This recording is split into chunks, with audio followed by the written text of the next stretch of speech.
Most people think Blockbuster died because they ignored Netflix. That's not the real story. Blockbuster actually found a pivot that was working, and it was killed from the inside.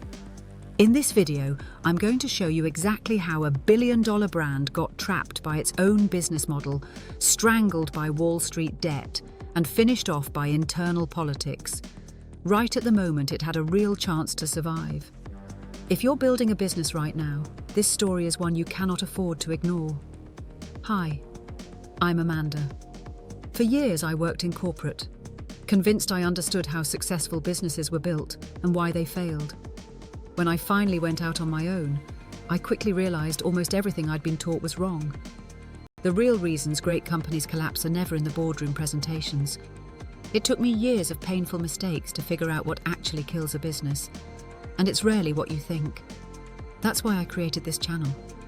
It's a Friday night in 1998. You pile into the car, drive to the blue and yellow sign, walk the aisles scanning for the case you memorized from the TV spot. You find it. One copy left. You grab it like you won something. That was Blockbuster. That was the ritual. Then one day the sign went dark. And the story the world decided to tell went like this. Netflix showed up, Blockbuster was too slow, and that was that. Here's what that story skips. Blockbuster launched a streaming initiative before most households knew what streaming was. They had an online service that was, for a brief window, genuinely beating Netflix. They sat in a meeting where Netflix offered to sell itself to them, and passed. And every one of those decisions made sense inside the machine they'd built. That's the part nobody talks about. The real story isn't about a company that missed the future. It's about a company that could see the future clearly, tried to get there, and got pulled back by everything they'd already built. Blockbuster was founded in 1985, and from the start it was built differently. Before Blockbuster, video rental was a patchwork of mum-and-pop shops. Inconsistent, sticky-flawed, handwritten. Blockbuster standardized everything. Bright lights, organized shelves, family-friendly.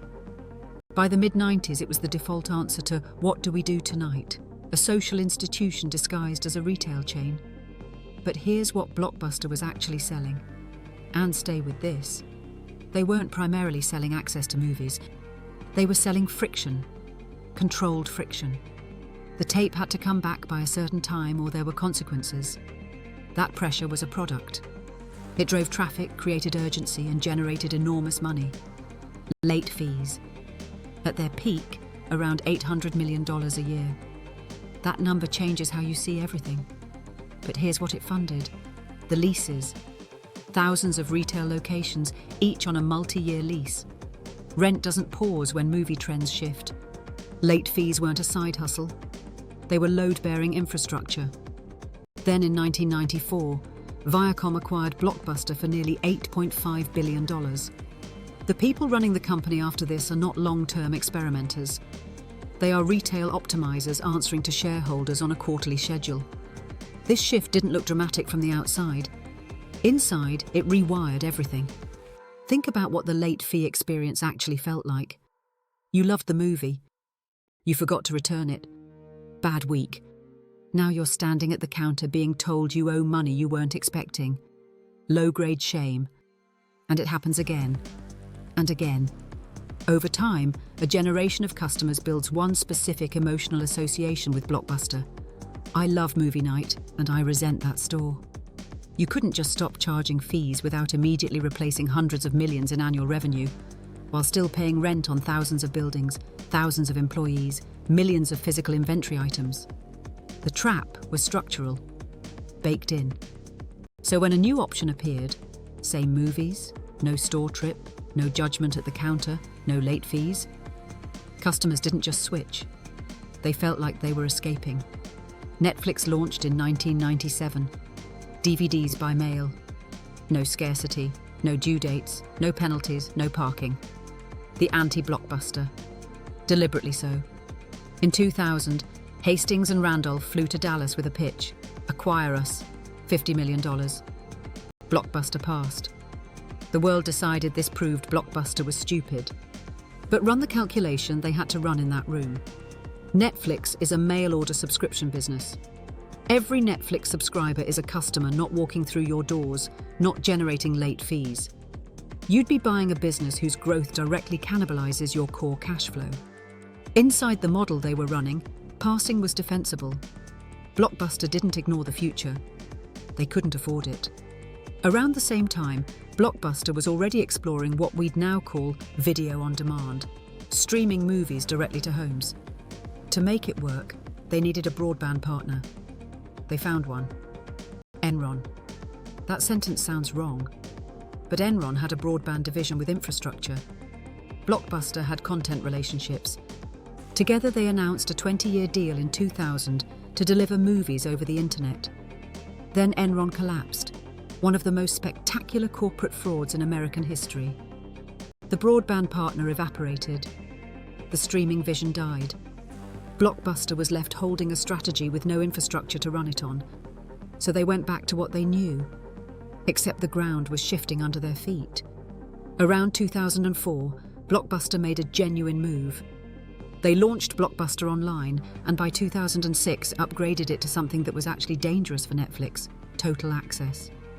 The idea: order movies online, they arrive in the mail like Netflix. But when you're done, instead of mailing them back, walk into any Blockbuster store and swap them for free rentals. Instantly. Today, Netflix requires patience. Order, wait, watch, mail back, wait again. Total Access gave you the catalogue of an online service with the instant gratification of a physical store.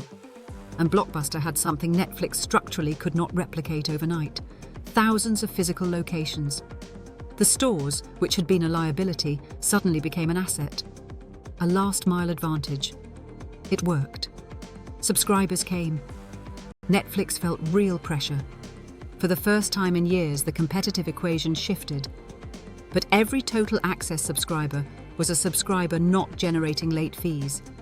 Every in-store swap occupied staff time and logistical cost. The pivot was real and expensive. It required accepting short-term pain for long-term survival. The CEO driving this was John Antioco. And just as momentum built, the boardroom caught fire. Carl Icahn was a major shareholder. He was not interested in a patient turnaround. The subscriber growth from Total Access cost money. Antioco believed the spending was necessary. Icahn believed it was reckless. In 2007, Antioco stepped down.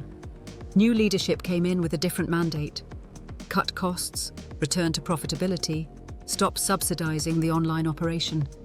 Total Access was scaled back. Fees were reintroduced. The one plan that might have bridged Blockbuster to the new world was killed. Not by Netflix, not by Redbox, not by the market, by the board. Picture a ship taking on water. The crew has started building a lifeboat. It's not finished, but it's real. And ownership calls a meeting to argue about whether it's costing too much wood. By 2007, the year Netflix launched streaming. No physical media, no waiting, press play. The last structural advantage of a physical store was gone. That same year, Redbox was expanding. $1-a-night rentals from kiosks in grocery store car parks. Not a subscription, not a commitment, and you were already there picking up milk. Blockbuster was fighting 3 wars simultaneously, with none of the flexibility to win any of them. The lease obligations were fixed. You can't close 1,000 stores overnight. The costs don't stop. By 2010, it was over. Blockbuster filed for bankruptcy. $1 billion in debt. Dish Network acquired the remains in 2011 for $320 million. Stores closed in waves, quietly, one after another. Somewhere in Bend, Oregon, one store stayed open. The last Blockbuster.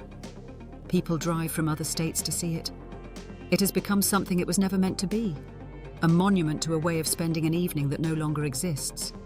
So what actually happened? 5 structural traps that closed simultaneously. A revenue model built on customer penalties. $800 million a year that funded the whole structure and made the brand corrosive. Debt loaded onto them by Viacom to finance a completely separate deal, which meant every strategic move had to be paid for first. A board optimizing for quarterly returns that killed Total Access at the exact moment it was working.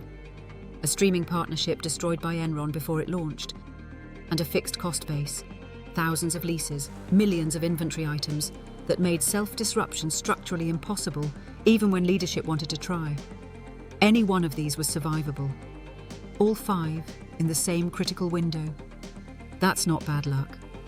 That's a system failure. This is the point where I want to pause.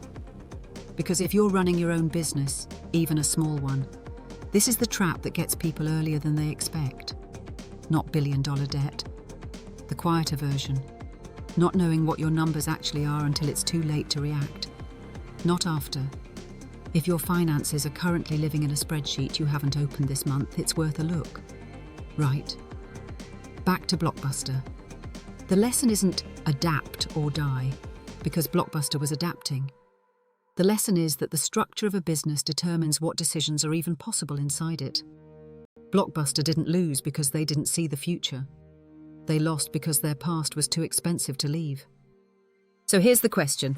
Drop your answer below. I genuinely want to see where people land. If you were Blockbuster's CEO in 2004, what's the first thing you kill? The late fees, the stores, or the old profit model? You can't keep all 3. Something has to go. And whichever one you choose, something else breaks. That's the trap. That was always the trap. Hit subscribe and let me know.